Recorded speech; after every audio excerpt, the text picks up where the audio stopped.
Bien ce matin, là, je me fais conduire au champ, là où j'avais laissé les 2 tracteurs dont je vais m'occuper aujourd'hui. Ces derniers jours, j'avais préparé le sol pour préparer les futurs semis de colza. Ça m'a pris quelques journées et plutôt que de ramener les tracteurs chaque soir à la ferme, je les avais laissés donc au champ car les parcelles sont séparées de plusieurs kilomètres du siège de l'exploitation. Donc là, on va rapatrier l'ensemble. Tiens, on va aller à l'autre.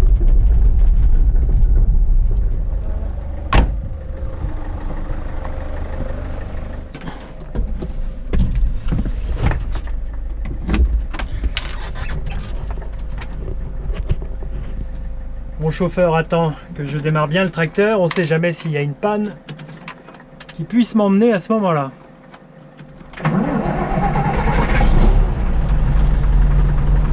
Je crois bien qu'un 1400, ça démarre à tous les coups. C'est bon. Donc là, 20 à 25 minutes me séparent du champ au siège de l'exploitation. On va faire les vitres un petit peu.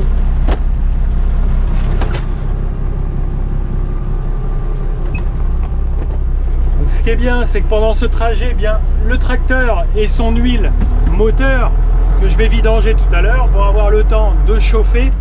Il est important de faire la vidange huile chaude, comme ça s'il devait y avoir des impuretés dans le liquide, elles vont rester en suspension et pas être déposées dans le fond du carter. Et si je vidange le bloc avec une huile froide, ces impuretés risqueraient de rester au fond.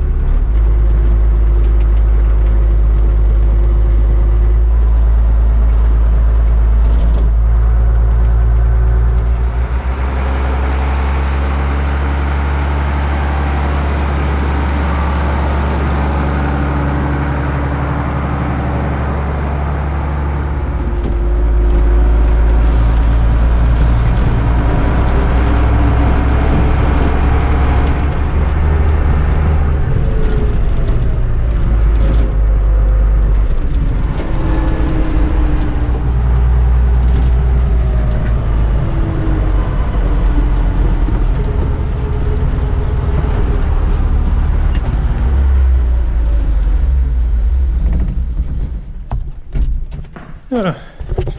Je le mets sur un terrain plane, sur une dalle de béton.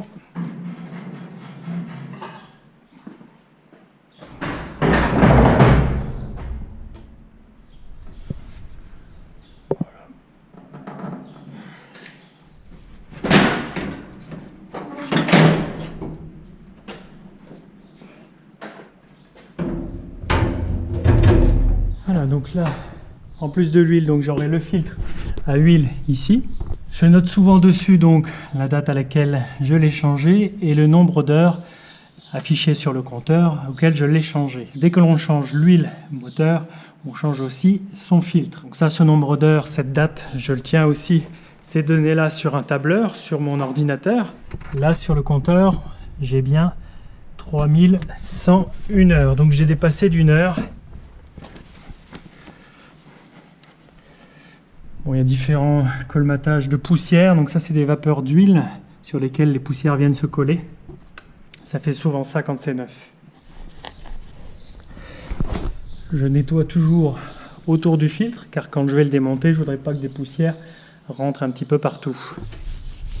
Il y a aussi d'autres différents filtres à changer. Ça c'est le filtre de traitement de l'eau de radiateur, mais la périodicité de changement est différente, elle est beaucoup moins fréquente. C'est par ici que je mettrai l'huile neuve. On va ouvrir un tout petit peu légèrement pour faire un appel d'air. Lorsque je vais ouvrir le carter sous le moteur, l'huile va mieux s'écouler. Donc, le moteur est ici, le bloc dans lequel il y a l'huile est ici. Je vais chercher simplement une clé à molette, puis un bidon pour recevoir l'huile usagée.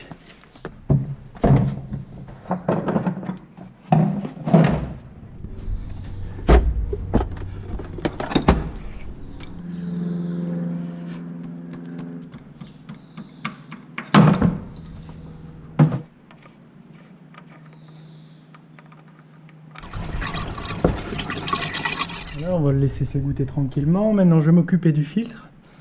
Ça, c'est un filtre qui, lorsqu'il se monte, se serre à la main, à la force des bras. Mais pour le démonter, généralement, il faut une clé spécifique. Cet outil, le voici.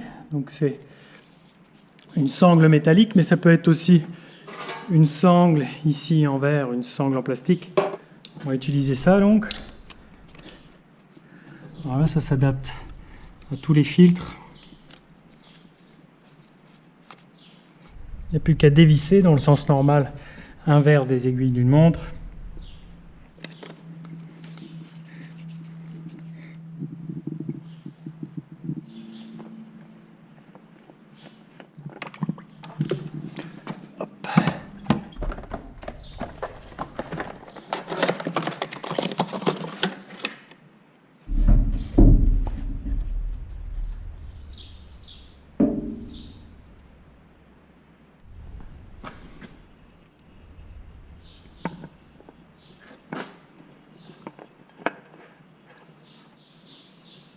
Je vous le disais, serrage à la main.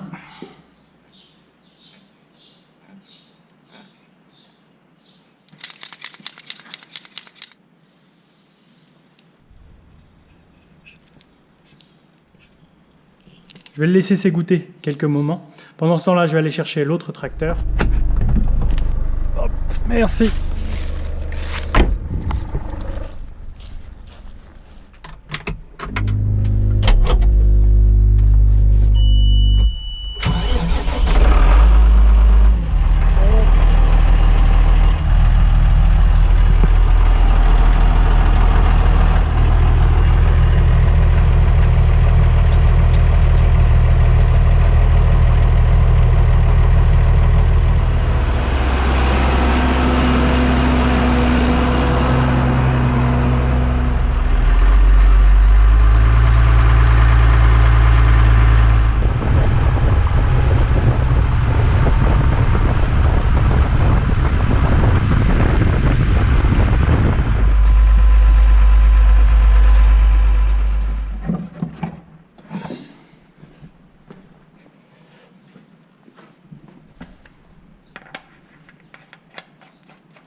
Il n'y a plus qu'à mettre l'huile neuve maintenant, par ici.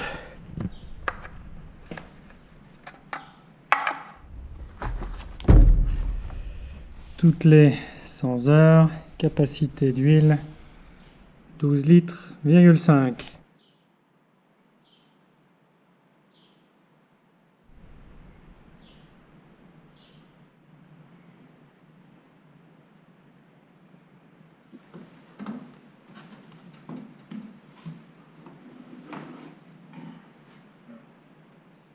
Donc là en capacité 12 litres et demi, dans la moissonneuse de mémoire ça doit être 21 litres.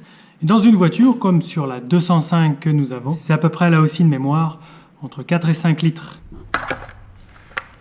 Voilà, j'ai mis une quantité théorique, j'ai mis juste 11 litres car à la jauge de contrôle, ici, je suis déjà un petit peu plus du max. Et voilà, sur le papier il y a marqué 12 litres et demi, mais il restait déjà sûrement dans le bloc un petit peu d'huile résiduelle. Le niveau, je le recontrôlerai une fois qu'il aura tourné quelques minutes. Je le laisserai se reposer là aussi quelques minutes. Je referai un contrôle à la jauge et je verrai si je dois ajuster en rajoutant ou pas. Car le niveau va se faire, le filtre ici va se remplir aussi. Pendant qu'il est ouvert sur les flancs, je vais en profiter de le rafraîchir un petit peu. Ici, le filtre à air moteur.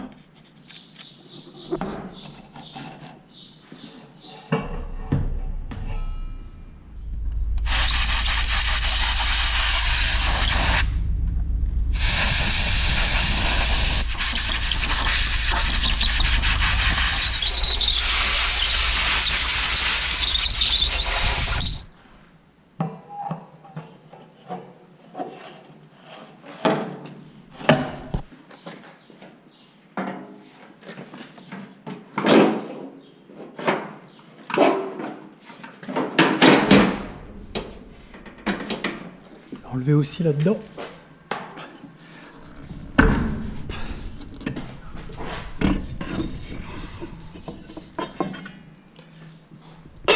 Ça c'est un premier filtre, on peut dire, une espèce de cyclone où l'air vient turbiner avant de descendre par ici directement au filtre. Voilà, là il y a vraiment des grosses poussières.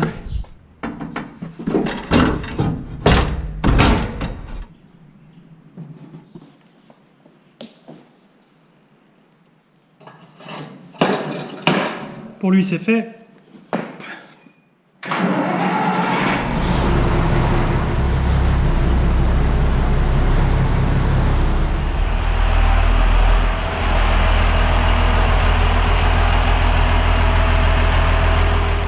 Donc pour lui, la périodicité de changement d'huile et de son filtre, c'est toutes les 400 heures.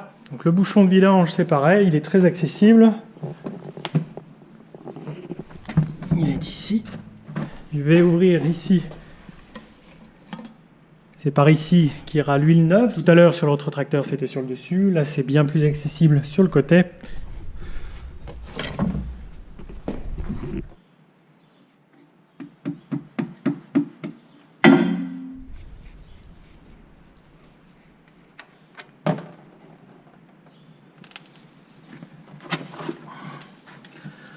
Voilà, pendant que ça s'égoutte, je vais m'occuper du filtre à huile et du filtre à air comme pour sur l'autre.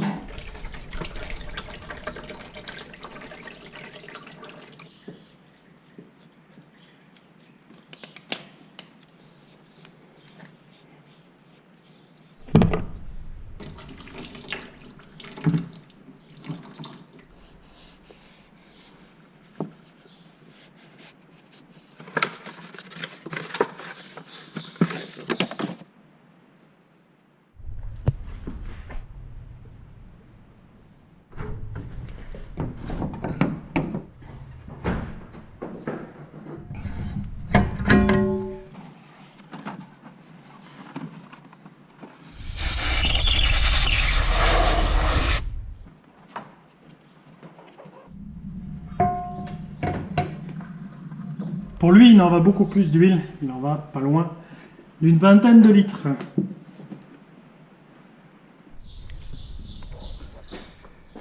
Et voilà, bon la jauge, on est bon, je suis au maximum, mais comme sur l'autre, je vais le laisser tourner quelques minutes. Voilà, une vidéo simple, des tâches simples mais répétitives qui sont importantes d'effectuer. Et d'ici quelques mois, rebelote, je referai la vidange de ces deux tracteurs. C'est la même chose aussi sur le petit tracteur, le 55 chevaux, mais aussi le 95 chevaux, la moissonneuse, les voitures. Voilà pour ce qui est de cet entretien. Je vous dis à mardi prochain, 7h30, comme d'habitude. Salut!